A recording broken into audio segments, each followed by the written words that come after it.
reka dukomeze twiyagire bantu bacu ibintu by'ingenzi nkuko byari bisanzwe, ariko ikintu ca mbere wategerezwa guherako ihera kuri subscribe. Nimba utarabikora burya uzokomeze wibonera n'utundi tuntu dutandukanye kwino televiziyo yanyu, kandi nzi ko muyikunda mu Irembo Official TV. Ucinjira gusa niyo yonyene burya ku mubumbe ishobora kugushikiriza ibintu byatohojwe neza byizwe ko, kandi iwo mugiye kuganira nawe so yundi ni Kava Burundi ja no munsi rinda bazaniye ibintu by'ingenzi, ivy'ingenzi kandi cyane ivy'amateka nk'amategeko ku bantu b'abagabo. Ariko tugiye kuvuga ku bagabo tutibagira abagore, ariko bakunda kugira bati ivyago vyagira abagabo ntigake buryo uzokunda gusanga bagira bati ngo ivyago n'umugore birajana. Oya, bose birabashikira, ariko kenshi haza abagabo kubera aribo ngo bazi guhangana navyo, nibo bafise ijambo. Ariko rero tugeze kwa bino bintu mugiye kumva mw'abantu mwe, ibintu bigera ku 200 n'ibirenganzo bibashikiriza, ariko bintu 200, ibintu 200 bagabo mutega amatwi n'abapfasoni banyu bamaze kubaka, mudacikwa navyo kugira ngo muze kubwira abagabo banyu uti hari amateka n'amategeko twumvise mwategerezwa kwirinda. Aho kenshi burya ivyo dukunda kuyaga dufatira ku migani ya hato na hato kugira ngo twijijishe canke twigire injiji, kandi ukuri tukuzi, ariko ugasanga tuko turishira mu kangaratete bivanye no kwiyobagiza, kandi ata muntu w'umugabo ategerezwa kwiyobagiza. Niyo mpamvu burya umuntu w'umugabo arinzagwa mu kibazo birinze bimunanira ingena cikuramo, burya biba vyamugoye kuva kera. Ubundi umuntu w'umugabo yategerezwa kuguma ahagaze, na cyane cyane agahagararira ijambo ryiwe kugira ngo nabaza bamugana bagire bati naka n'umuntu w'umugabo. Burya kenshi bakuvuze ko uri umuntu w'umugabo ariko atajambo ugira, iyo ariko barakubeshira nawe unavyemeye, burya uri kurica kabiri. Rero n'ibintu bigira ku 200 nabazaniye wategerezwa kwirinda wa mugabo we canke wa musore we, kugira ngo wirinde ivyago n'ivyaduka. Ivyo navyo ngo nibiki? Ni ibintu wategerezwa kwirinda ku mugore w'umugenzi wawe, nubwo yoba ari umugore wa mwene wanyu. Bino bintu ruvyumva vyumvirize ko kizira kikaziririzwa, ugapfa amajambo uvuze, ugapfa ibintu ukoze, ukitwara ukutariko ku mugore wundi muntu wa mugenzi wawe canke wa mwene wanyu, nubwo uba umuzi canke utamuzi arengana. Uzokwirinde bino bintu, ibintu 200 ndabisubiyemo.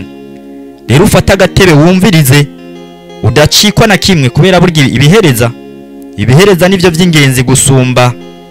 Ngiye kubija rero ku muriri kugira ngo ntavyigumiza ko, kuko nivya uri kuranyumviriza. Rero udacikwa.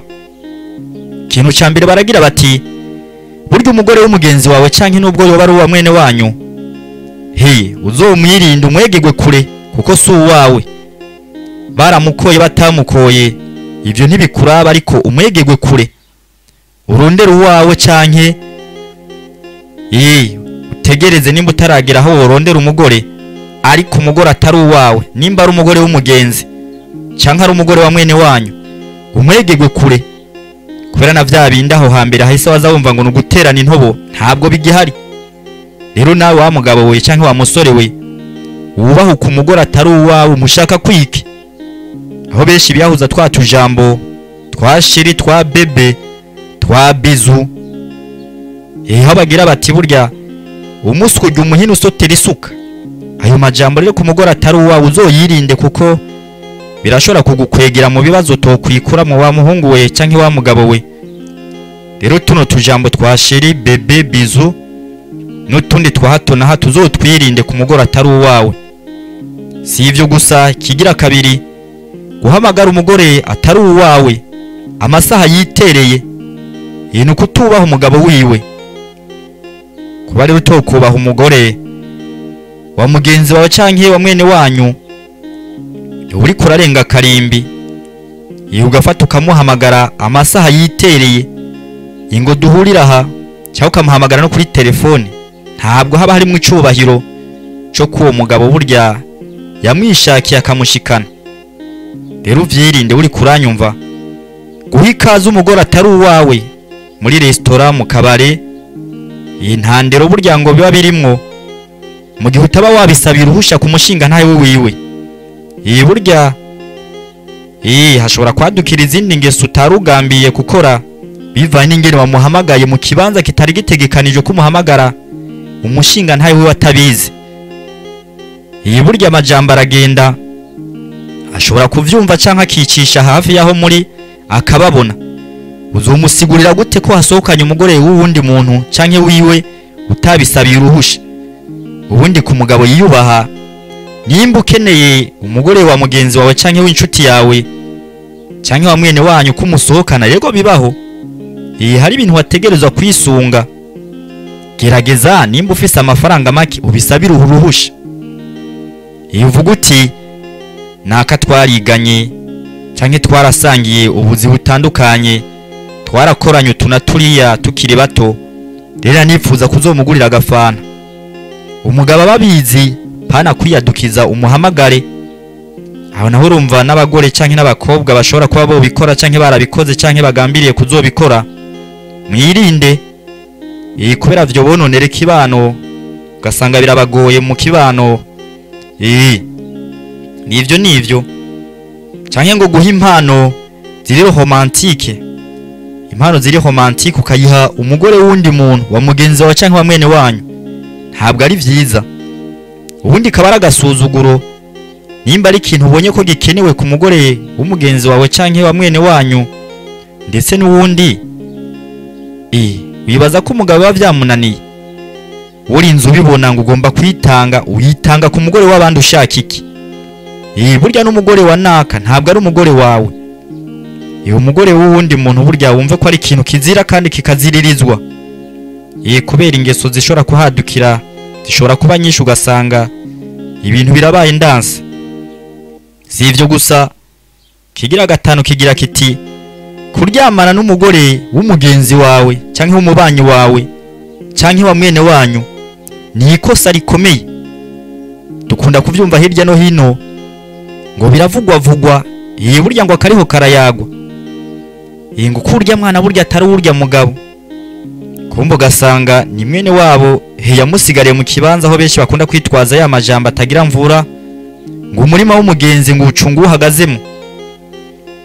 Ivyo byose urumva ni ya majambo, ni ya migani atayifatiye, arikiza kudusubiza inyuma mu vyiyumviro no mu iterambere. Urumva ko atari vyiza gufata ngo ugiye kuryamana n'umugore w'umugenzi canke wa mwene wanyu canke n'umugore wari we wese, so kuvuga ngo nabo mvuze gusa. Oya, ari kumve uko ari kizira ku muntu yiyubaha w'umuntu w'umugabo canke uri umusore uzi kuri kurategura kazoza kawe, ntabwo ari vyiza. Umuce kure. Ubucuti canke ngo buhambaye, iki ni ca gatandatu. Ubucuti buhambaye burya ntibubaho ku mugore atari wawe, uvyirinde. Ikigirindwe kiragira kiti gusaba ubufasha umugore atari wawe mu bintu bitafise ishingiro, bitarimo umuco, burya ntabwo ari vyiza. Genda usaba ubufasha bo mungana, nimba atari ibintu biba vyakuraniye kuba wo kwikemurira, ugenda kubizezwa umugore atari wawe ushaka iki. Nukutiyubaha. Uvyumvirize wa mugabo we canke wa musore we uri kuregereza kuzoba umugabo. Ikigira umunani kigira kiti gupfa ivyo uvuze ku mugore atari uwawe ntabwo ari vyiza. Menya uko uvuga, menya uko witwara. Si ivyo gusa, hari abakunda kwihubuzi butagira impembo, ukiyadukiza ku mugore atari uwawe ngo uri mwiza, utambuka neza, wambara neza. Ubundi atambuka nk'imbata vyo birakuraba, yambara nabi ivyo byose ntibikuraba. Urucurumire utaza kwiyandagaza canke wiyahuza amajambo ku mugore atari uwawe. Si ubwo hiyo, ubwo ku mugore w'uwundi muntu bureke. Ntuzosange upfungiwe ubusa canke kubitigwa ubusa ku mugore atari uwawe. Menya uko witwara, menya uko uvuga ku mugore atari uwawe. Kigira 9 kigira kiti kwinjira muri telefone y'umugore atari uwawe ntabwo ari vyiza. Kabura umuntu wiyubaha, uri umusore canke uri umugabo, gufata telefone y'umugore atari uwawe ngo ugiye mu message ngo ndabakwandikiye ngo ndabudufoto ngo ntiza n'ifoto. Nta naho vyanakabaye umuntu ibagutije telefone ngo telefone ukeneye jaho bakomporeza nimero telefone uhejeje usubize. Bijya byo kwinjira beshura barakunda kubashikira. Ingo kano gafoto ni keza. Ngo ni keza wakabonye gute wagiye muri galeri kurondera yiki kandi baguhaye ngo telefone. No gushiramo nimero ugakompoza ibindi ukabireka. Ibyo kwinjira muri telefone wundi muntu ngo muri WhatsApp ubundi ni y'umuntu ntabwo ari abantu babiri. Telefone yategerezwa gusura umugabo wiwe. Naho nyene bibaye ngombwa kuko biravana aho nitwinjira mu kibano imbere oya.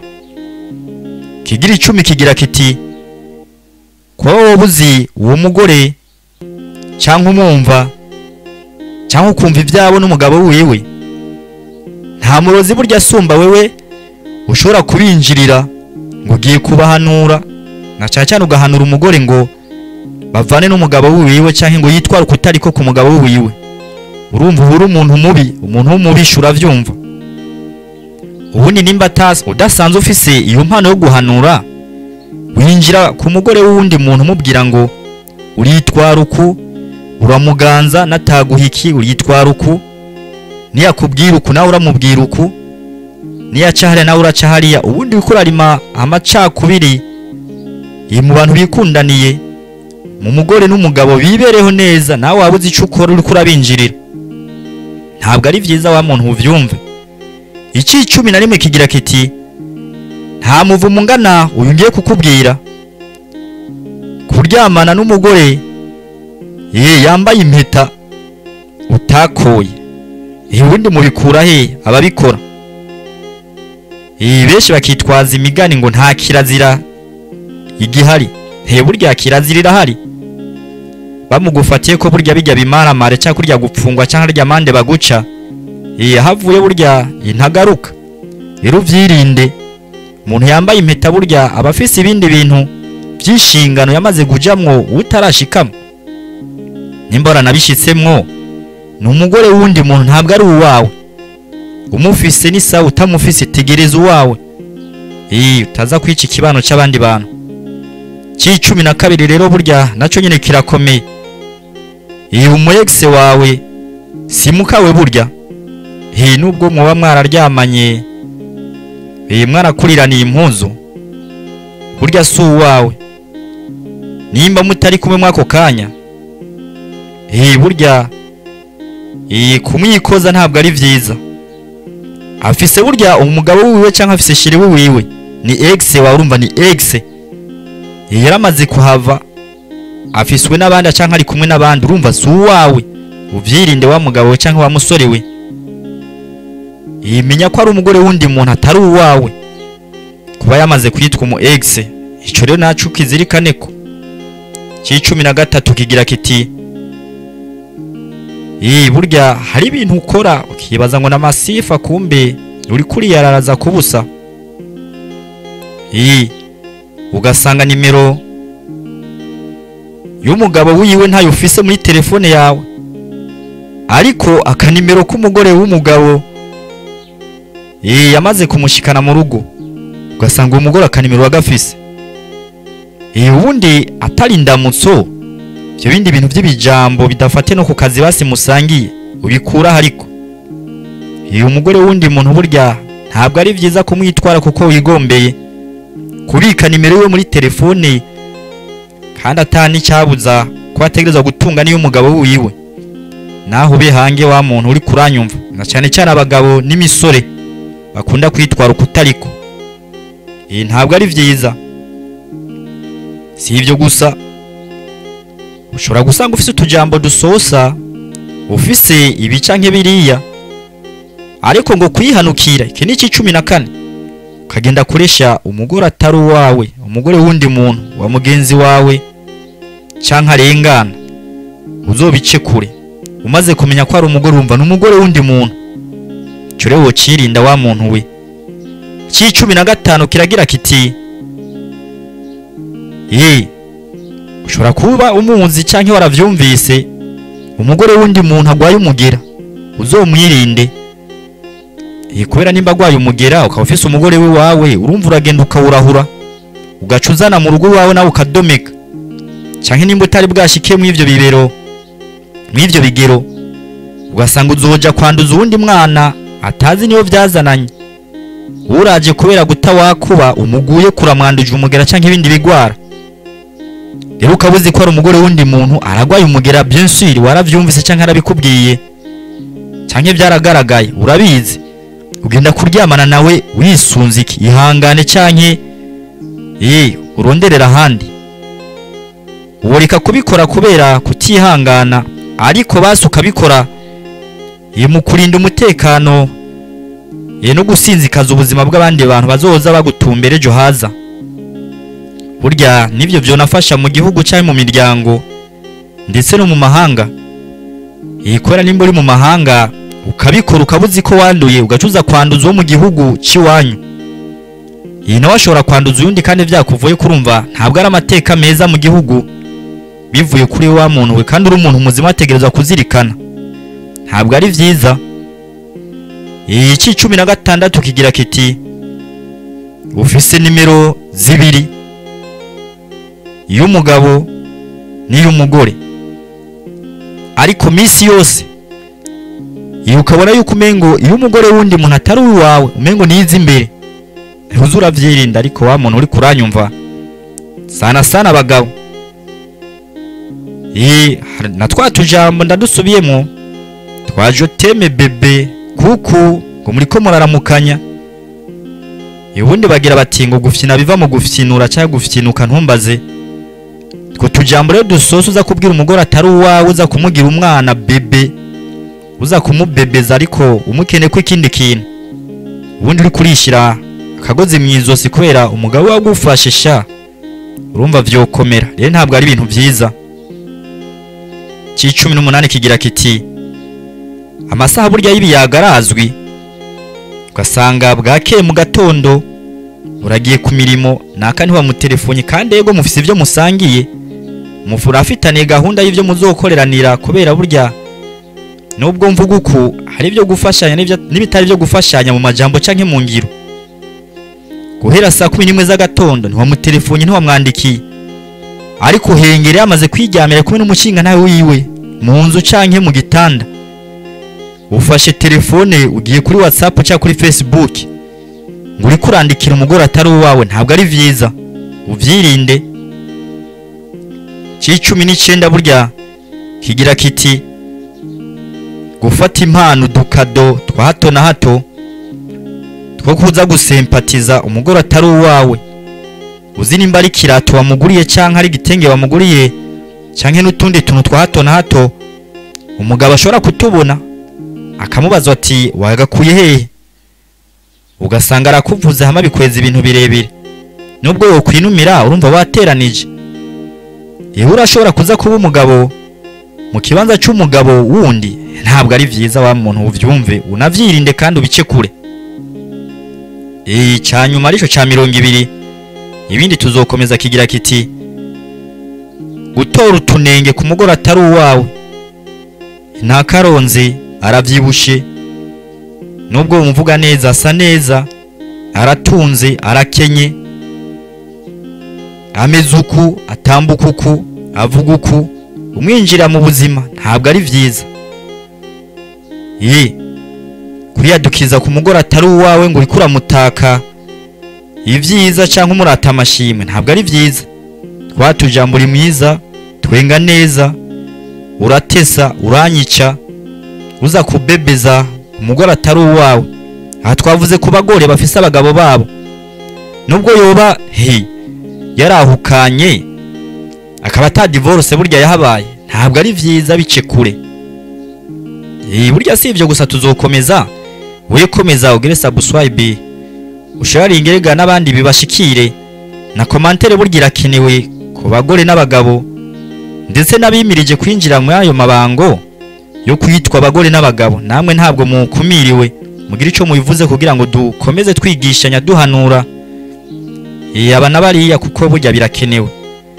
Reka nsubire ndabasezereye ndabibutsa ko ari Kava Burundi ja mugiye gukomeza muyaga utunaturiya kugira ngo twigishanye. Aho naho ikiganiro mugisanga nahanyene Mirembo Official TV kuri channel yanyu, kandi nzi ko mukunda cyane. Murakoze cyane.